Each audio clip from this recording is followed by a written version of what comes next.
दहेज की भैंस। अरे लता बहू आ गई, दरवाजे में है। कोई आरती की थाली लाओ। अरे गुड़िया भाभी दरवाजे पर खड़ी है, जल्दी आओ। घर पर शादी के बाद लता की पहली विदाई थी। वो ससुराल आती है। बहू की आरती करने के लिए इतनी एक्साइटेड हो रही है या फिर बहू के साथ आए सामान की है? सब जानते हैं। अरे लालची समझ रखा है क्या? अरे घर में अगर दो सामान आ भी जाता है तो तुम्हें क्यों खुजली हो रही है? अरे कहाँ हो सब? मेरी बहू आ गई। सास थाली लेकर दरवाजे पर जाती है, जहाँ सामने एक भैंस खड़ी होती है। माँ, भाभी तो है नहीं, भैंस है। बोलो तो कर दे आरती। भैंस? भैंस कहाँ से आ गई? तभी लता आ जाती है।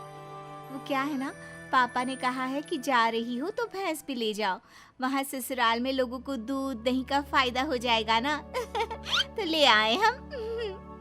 अरे वाह, कहाँ तो बूंद बूंद दूध के लिए तरसते थे, अब तो नदियाँ बहेंगी नदियाँ। लेकिन ये भैंसियाँ खड़ी कहाँ होगी? रुको, तुम्हारे ससुर से पूछते हैं। सास अंदर बैठे ससुर को आवाज देती है। आज ही सुन रहे हो? बहू का ये सामान कहाँ रखना है और ये कहाँ रहेगी? ससुर जिसे पता ही नहीं कि दरवाजे पर भैंस खड़ी है। अरे करना क्या है, वो ऊपर का कमरा ही तो बनवाया था ना, वहीं रहेगी और कहाँ जाएगी? हैं? ऊपर के कमरे में रखे? अरे लेकिन इतना ऊपर चढ़ेगी कैसे? अरे पैरों से, और क्या पंख उगाना है? बड़ी ही गंवार औरत हो तुम। और अब बहू आ गई है, जल्दी से अंदर ले आओ आरती करके, हम नहाने जा रहे हैं। बाहर आए तो नाश्ता मिल जाना चाहिए, फिर मिलते हैं बहू से। ये बोलकर ससुर तो चले जाते हैं, लेकिन सास सोच में पड़ जाती है कि भैंस को ऊपर पहुंचाए कैसे। खैर, काफी मशक्कत के बाद भैंस को छत पर चढ़ा दिया जाता है। हाय रे, न जाने कैसा ससुराल मिला है। एक तो 3 तल्ले ऊपर कमरा दिया है। सोचा था कि खुली छत है, रोमांटिक माहौल बनेगा, लेकिन नहीं, यहाँ तो मेरी भैंस ही खड़ी कर दी। अब सारा दिन सारी रात इसी के गोबर की मैं कमरे में माहौल जमाएगी। अरे रोती क्यों हो? जानती हो ना, घर में पापा का ही राज चलता है। अरे मुझे खुद समझ में नहीं आ रहा कि कैसे पापा ने ये भैंस छत पर चढ़वा दी। खैर चेंज कर लो, नीचे चलते हैं नाश्ता करने, हमें बहुत भूख लग रही है। सभी नीचे आते हैं नाश्ते के टेबल पर। और बताओ बहू, घर पर सब कैसे हैं? पिताजी को बोलते तो वो भी आ जाते, इसी बहाने मुलाकात हो जाती, और वो भी देख लेते कि कितनी शानदार व्यवस्था की है हम लोगों ने तुम्हारे रहने की।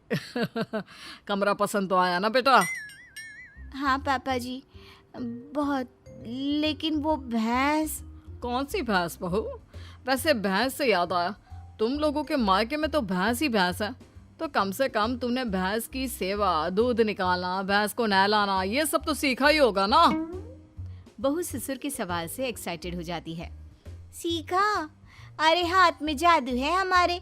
भैंस को देखते हैं कि वो दूध देना शुरू कर देती है, और नहलाने का तो ये है कि अगर हमने भैंस या नहला दी ना पिताजी, तो फिर वो भैंस नहीं रहती। हाँ। क्या बात है? फिर क्या बन जाती है? बकरी? चुप। मतलब कि हमारे हाथ में इतना जादू है कि भैंस भैंस नहीं, रंग खिल कर ना उसका बतख की तरह सफेद हो जाता है। अरे 1 घंटे में 75 भैंस नहलाने का रिकॉर्ड हमने बनाया था जी एक बार। हाँ, ये सब तो ठीक है बहू, वैसे भैंस दूध कितना देती है? बहू फिर शेखी में आ जाती है।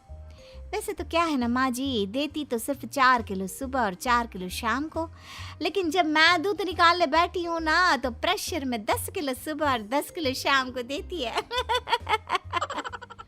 बस फिर क्या, ये सुनकर ससुराल वाले इम्प्रेस हो जाते हैं। ससुर सोच लेते हैं कि इतनी गुणी बहू मिली है तो भैंस तो लाना बनता है। फिर क्या, अगले रोज ससुर दरवाजे पर भैंस खड़ी कर देते हैं। बहू, अरे ओ बहू, देख तो मैं क्या लेकर आया हूँ। तभी बहू एक बाल्टी दूध लेकर आती है। क्या बात है बहू, बाल्टी भरकर दूध कहाँ से आ गया? वैसे देख, दरवाजे में मैंने तेरे लिए एक तोहफा रखा है। बहू दरवाजे पर जाती है जहाँ एक भैंस खड़ी होती है। ये क्या पिताजी, एक और भैंस? एक और नहीं बहू, एक ही है। इसे बाहर ना एक शेड बनाकर खड़ा कर देते हैं, क्या कहते हो? हाँ हाँ पिताजी सही कह रहे हैं, क्यों नहीं। वैसे भी ऊपर ना अब जगह कहाँ है, वहाँ तो। बहू बात पूरी करती कि सास आ जाती है। बहू ला दे बाल्टी, मैं आ रही हूँ। सास बहू से दूध की बाल्टी लेकर चली जाती है और बहू नई भैंस की सेवा में लग जाती है। अगले रोज सुबह, सासू माँ, मैं ना आज ससुर जी को बोल दूंगी कि मैं ना दो दो भैंसों की सेवा नहीं कर सकती, तो वो एक भैंस ना बेच दे। अरे नहीं नहीं बहू, अभी नहीं। अभी तो तू जानती है कि मेरे मायके में शादी आने वाली है।